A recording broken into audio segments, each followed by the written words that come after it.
സത്യം പറഞ്ഞാൽ നിങ്ങൾ നമ്പൂല്ലല്ലോ. കണ്ണുകൊണ്ട് കണ്ടത് പറഞ്ഞില്ലെങ്കിൽ എനിക്ക് ചൊറി. ഇതിനാണ് കണ്ണുകടി എന്ന് പറയുന്നത്. കണ്ടതും കാണാത്തതും ഒക്കെ പറയാം. ഈച്ചയാവുമ്പോ സാരല്ല, പറഞ്ഞോ. അല്ല, ഉണ്ണിയെ കുറ്റം പറഞ്ഞിട്ടും കാര്യമില്ല. അപ്പു കാരണമാണല്ലോ അവൻ ആ വീട് വിടേണ്ടി വന്ന്.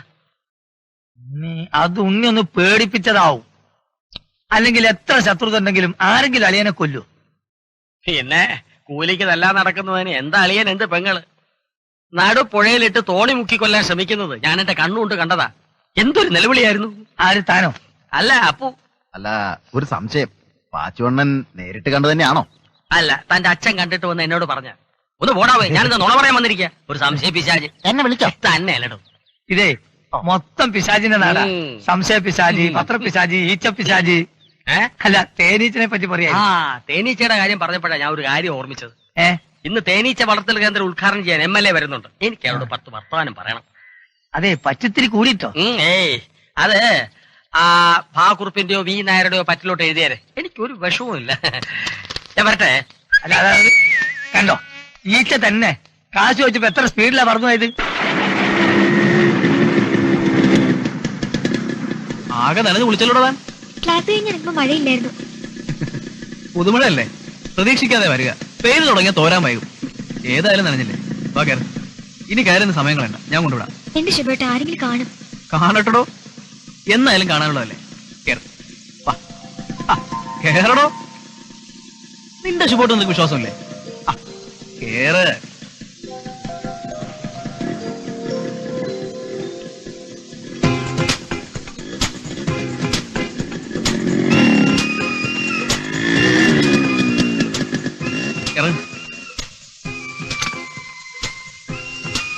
ഇതേട്ടെ ശുഭേട്ട. മഴ പിന്നെയും കൂടുക, തോർന്നിട്ട് പോവാം, വാ.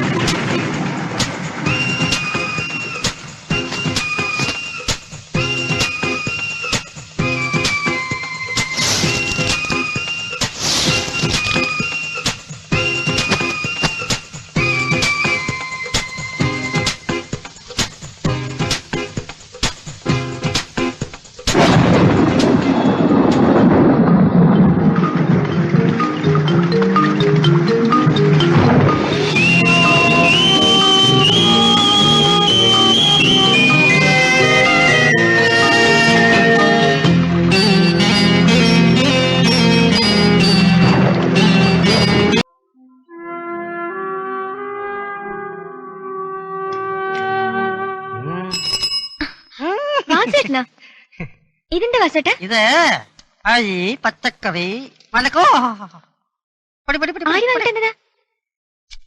വേറെ ആര് ശ്രീജയുടെ കുട്ടിയേട്ടൻ തന്നെയാ.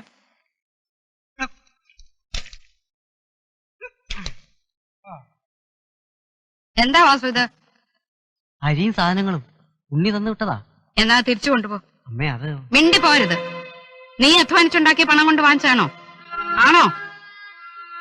ആണോന്ന്? എങ്കിൽ ഞങ്ങൾ വാങ്ങിച്ചോളാം. മറ്റുള്ളവരുടെ മുമ്പിൽ ഇരക്കേണ്ടി വന്നാലും ഇത് വേണ്ട. എനിക്ക് സങ്കടമുണ്ട്. എന്തിന്? ഞങ്ങൾ സമാധാനമായി ജീവിക്കുന്നത് അറിഞ്ഞിട്ടോ? അവനിവിടെ ഉണ്ടായിരുന്നതാ ഈ വീടിന്റെ ശാപം. അവന് ഈ പടി കടന്നതോടെ ഇപ്പൊ സഹായിക്കാനെങ്കിലും വല്ലവരും ഉണ്ട്. ബാലമാസം ഓർത്തിട്ട് അന്യരാരെങ്കിലും തന്നെന്ന് കരുതിയെങ്കിലും ചെറുപ്പത്തിൽ അവന് പോലീസുകാരനാകാൻ വലിയ മോഹമായിരുന്നു. അന്നെന്റെ ബാലേട്ടൻ അവനെ വിലക്കി. എന്തിനാന്നറിയോ? പോലീസുകാരനായ അന്യന്റെ മക്കളെ തല്ലേണ്ടി വരില്ലേ? ആ അച്ഛന്റെ മകനിപ്പോ ഒരു കൂലിത്തല്ലുകാരനായിട്ട്.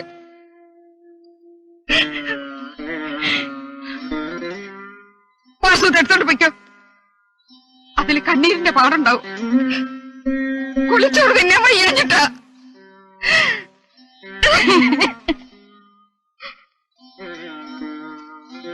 വാസു,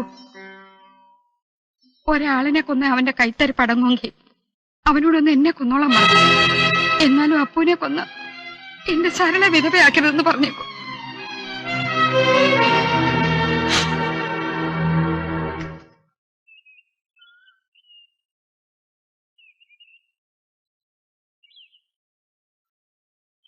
ഇതാ പ്രസാദം. അതൊക്കെ തന്റെ കയ്യിലിരുന്നാ മതി. അതെന്താ, ദൈവവുമായി പിണക്കമാണോ? അല്ല, ഇണക്കം കൂടുതലാ. അതുകൊണ്ടാണല്ലോ ഞാൻ ഇങ്ങനെയൊക്കെ ആയത്. ആ, ഉണ്ണി അപ്പുവേട്ടനെ മുക്കിക്കൊല്ലാൻ ശ്രമിച്ചു എന്ന് ആരോ പറയണ കേട്ടല്ലോ. നീ അത് വിശ്വസിക്കുന്നുണ്ടോ? വിശ്വസിച്ചിട്ടല്ല, എന്നാലും എന്തിനാ ആൾക്കാരെ കൊണ്ട് അതും ഇതൊക്കെ പറയിക്കാൻ പോണത്? എന്റെ അവസ്ഥ അശ്വതിക്ക് അറിയാവുന്നല്ലേ. ഇവിടെ ഇപ്പൊ എന്ത് പ്രശ്നം ഉണ്ടായാലും അതിന്റെയൊക്കെ ഉത്തരവാദി ഞാനാ. നാട്ടുകാരുടെ മനസ്സിൽ കേടി ലിസ്റ്റിലാണല്ലോ എനിക്കുള്ള സ്ഥാനം. നാട്ടുകാരുടെ കാര്യം പോട്ടെ, കൂട്ടുകാർക്ക് പോലും ഒന്ന് മുഖത്ത് നോക്കി ചിരിക്കാൻ പേടിയാ. തളരരുത്, ഒക്കെ നേരെയാവും. ഉണ്ണിക്ക് ഒരു തോന്നലുണ്ട് ഒറ്റയ്ക്കാണെന്ന്. ഏത് കൊടുങ്കാറ്റടിച്ചാലും കൂടെ കൈപിടിച്ച് നടക്കാൻ ഞാനുണ്ടാവും. നമുക്കൊരു ചായ. പത്രപിശാചിന് ആളും അവസ്ഥയും ഒക്കെ മനസ്സിലായി തുടങ്ങി. എന്താ പാച്ചു, വല്ല പെണ്ണുകച്ചോടോ ബലാത്സംഗമൊക്കെ ആണെങ്കിൽ ഉറക്ക വായിക്കേ, ഞങ്ങളും രസിക്കട്ടെ. മന്ത്രിയുടെ മകള് വെപ്പുകാരന്റെ കൂടെ ഒളിച്ചോടി. വളഞ്ഞ വിത്ത് വായിക്കേ വായിക്കേ. എന്ത് വായിക്കാനാ? അതിലും വലിയ പുകിൽ ഈ നാട്ടിൽ നടന്നിട്ട് അതൊന്നും ഈ പത്രക്കാരറിയുന്നില്ല. അതെന്താ? താൻ കാട്ടിലാണോ താമസം? നമ്മുടെ ബാലൻ മാഷയുടെ മക്കളുടെ പ്രേമവൃത്താന്തം അറിഞ്ഞില്ലേ? മൂത്ത പെണ്ണ്, എന്താ അവളുടെ പേര്? സരള. സരള ഇൻസ്റ്റാൾമെന്റ് കച്ചവടക്കാരന്റെ അപ്പൂന്റെ കൂടെ പോയി. ഉണ്ണിയാണെങ്കിൽ മാട്ടത്തറയിലെ സമ്മതത്തിനായിട്ട് ശ്രമിക്കുന്നു. ഇപ്പതാ ഇളയ പെണ്ണ്, എന്താ അവളുടെ പേര്? ശ്രീജ. ശ്രീജ. അവള് പുളിങ്കൊമ്പിലല്ലേ പിടിച്ചിരിക്കുന്നത്? പുളിങ്കൊമ്പിലല്ലേ പിടിച്ചിരിക്കുന്നത്? കൈവറു. ഈ അക്കരപ്പുറം ഗ്രാമത്തിലെ നമ്പർ 1 പ്രമാണി സാക്ഷാൽ വിളക്കിത്തലയിലെ വീരഭദ്രൻ നായരുടെ ഏക മകൻ ഷിബുവിനെയാണല്ലോ ശ്രീജ കയറി കൊടുത്തിട്ടിരിക്കുന്നത്. ആ ബാലമാഷ നേരത്തെ കെട്ടിയെടുത്ത് നന്നായി, അല്ലെങ്കിൽ ആ ഷിബു അവളുടെ നെഞ്ചത്തൂടെ കയറി ഇറങ്ങി നിരങ്ങി മെഴിയേന്. ആ ഉണ്ണിക്കുട്ടി ഇവിടെ ഉണ്ടായിരുന്നു, ഞാൻ തീരെ പ്രതീക്ഷിച്ചില്ല.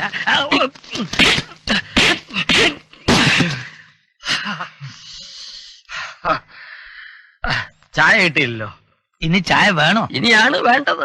എടാ നമുക്ക് നല്ല കടുപ്പത്തിലൊരു ചായയും 2 പച്ചമുട്ടയും കൂടി.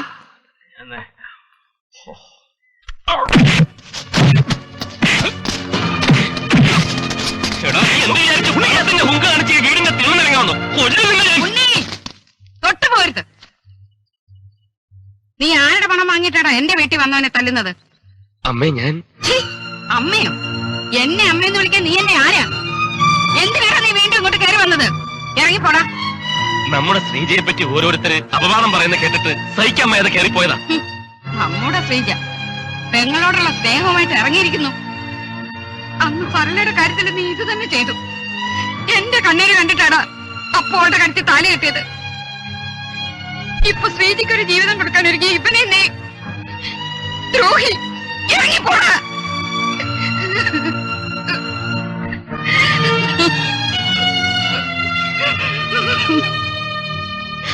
മോളെ കുട്ടിയേട്ടൻ ഒന്ന് പോകുന്നുണ്ടോ?